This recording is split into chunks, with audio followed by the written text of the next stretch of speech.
actually power a significant number of homes. But eventually, after a period of, 2-3 years, whatever, a significant number of homes will be powered by these, but still a significant number of people will still be using the power company. Only now, there'll be assemblies of units in the power companies furnishing the power at maintenance cost of the system plus a fair profit. It won't be at all the kind of inflated prices we're paying for energy right now, and you won't put the power companies out of business. Well, it will certainly redirect a lot of things. Transportation will get cheaper, so more people will travel. A lot of people would fly right now a lot more if they could afford to fly.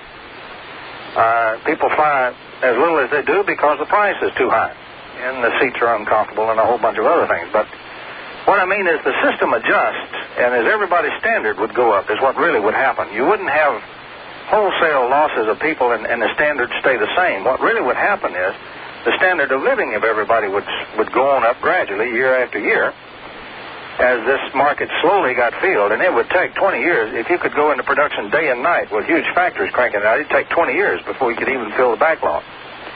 And you wouldn't have a wholesale instantaneous change. You would have a gradual shift in what people do and what kind of markets they have, but yet not a catastrophic change.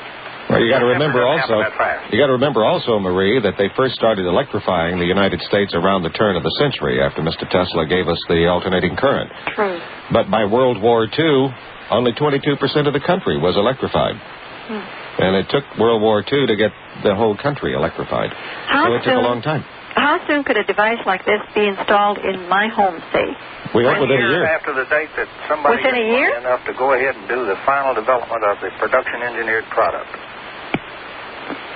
Now, would this be able to heat the water, heat the house, keep all the appliances running? That's correct.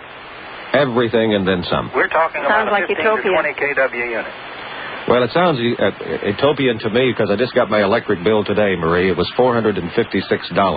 I've had to sit down before I opened some of mine. And I used less electricity than I did a year ago. That's also on the bill. Yes. And I'd never seen such a high electric bill. And I have a small house. I mean, I don't live in any big mansion. But you can leave a standard little old cracked house out in the valley. That's $225 a month for electricity. It's too much. Well, it's not necessary, and so those things are going to be done. One other thing that should be brought to your attention, and we've discussed this with the League of Public Utilities, they look upon it as a boon, because as these devices start getting used in the homes, the first thing that utilities are going to see is a lessening of their demand curve, which means that they're not going to have to go out there quite as quickly, or if all, and go through this capital formation, which is very, very expensive to build these multi-billion-dollar nuclear facilities. And that will save the stockholders a great deal of money as well as all of us. So there is really nothing but pluses and bonuses in there. Well, what is standing in our way? Development money?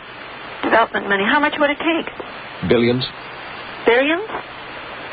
Well, we're spending billions everywhere else. To put the first product on the market, production engineered with the smallest team you could get to do it, you're talking about a minimum of about $3 million.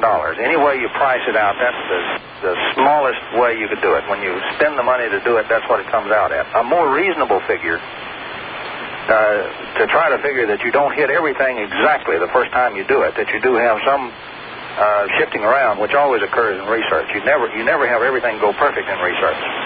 You got to do some fiddling in research. To take a more reasonable thing into account, you need $5 to $7 million. That's what you need. And there's about 4 or 5 different inventors in the country today that, given that kind of money, could deliver or have a very high probability of delivering within 1 year a production engineered product that would power the average home. And you're talking about the development of a prototype and not one that would be marketable. No, I'm talking about doing the full production engineering. It can be done in a year if you really get after it. If you want to play real safe on that, give it 18 months. Give it another 6 months, and, it's ready to go into production at that time. So if you want to play conservative, and that's a good thing to do with something like this, say 18 months and $7 million, and you can do it. But to answer your question, Marie, the economy will be far better off, because it always is better off when you've got more money in your pocket. Have you approached any of the congressmen, the senators on this? Yes, indeed. And are they intelligent enough to see the good in it? No, they're not. I was afraid of that. The problem, Marie, is... They can't see the forest through the trees. The problem we're talking about is insidious.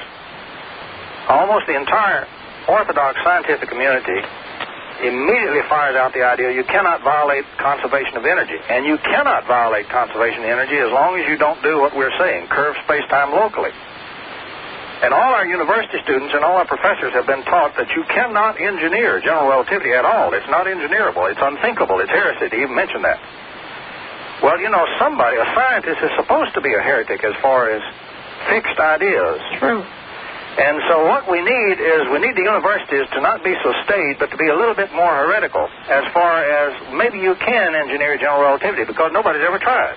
And what we're saying is you can do it, and this is a way to do it, and you ought to try it. We're throwing down that challenge to the universities. We've told you exactly how to do it. We've told you exactly where to check to see that if you do that, you can violate all these conservation laws. Just read Misner, Wheeler, and Thorne, Gravitation, and they'll tell you you could if you could do that.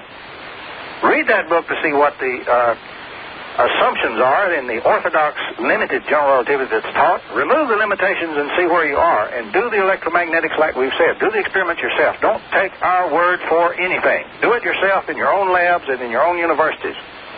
Then come back and tell us what results you got. One other thing, Marie, you got to keep in mind, you were talking about Washington and the politics and the politicians. The politicians are quite well aware of the fact, in the state of California and also on the national level, that the greatest profiteer of the sale of energy is the government. And if you start taking away the revenues that they get from selling energy sources, you really start hanging the heart of a politician. Well, that's our greatest problem, isn't it? Sure is. But there's a way over it, and it'll be done. Bill, can I interject one thing? Yeah. It's not to be hypocritical about the whole thing. Don't cry that you have not had the answers in front of you, and then 3 weeks later come back and say it can't be done. In other words, I am saying to all the people out there, I've heard you cry about where is the energy, and yet you turn out to be big hypocrites when it's right in front of you. Seem to like to pay those big electric... Well, I'm not condemning the whole nation. I am just condemning... you can squawk all you want about high-paid utility bills, but you have the choice right now to do something about it. Now, you have that choice. Do something with the choice. I'd be delighted to do something tomorrow. Well, write letters. I tell you this. Give Joe Newman his patent, and you'll crack the door wide open. A bill has been introduced to the House of Representatives by Congressman Burton of Ohio. Burton? And he is, the bill is to give Joe Newman his patent. Congress can grant patents if the patent office won't. They've done it on one other occasion. The bill also calls for an investigation of the patent office, which will not give the patent to Joe Newman, even though they know that his free energy device works. The device works. His book is on the market. Anybody who reads that book should be able to make that device, or at least prove in principle to himself that this can be done. Now, we don't know whether the fact that the commissioner of the patent office is a one-time oil executive has anything to do with it or not.